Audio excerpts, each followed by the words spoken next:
pumunta sa akin kasi kanina po nung nasinalubong siya sa labas, ika-ika po eh. Pero siya na po, chinek ko po marami po siya ng barado, ugat.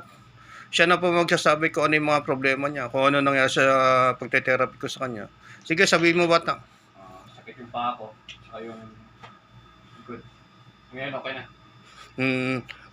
Medyo may masakit pa ano. Medyo pa. 'Di ba? Kasi marami ka pang barado ugat eh, pero kanina hindi ka naman na. Sige nga tayo nga bata kanina ika-ika kaya sige yan. Ayan po siya kanina ika-ika yan. Sige nga takbo ka nga, jogging ka nga. Sige, jogging ka. O ayan, okay na po siya. Hindi na po katulad nung kanina na akala mo siyang palaka na pag tumapak talagang sobrang sakit. Di po ba? Okay ka na. Yung nang pinagawa ko sa kanya, may konti pa pong pain doon sa bandang hita po niya. Saka yun daw sa talampakan niya, matagal na daw po yun. Nung pa nasa Dubai pa daw po siya, nanumbalik lang.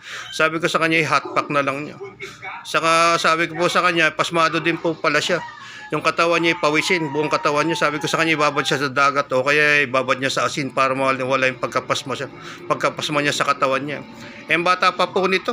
2 years old ako dumating po dito sa Saudi, 32 na po ako.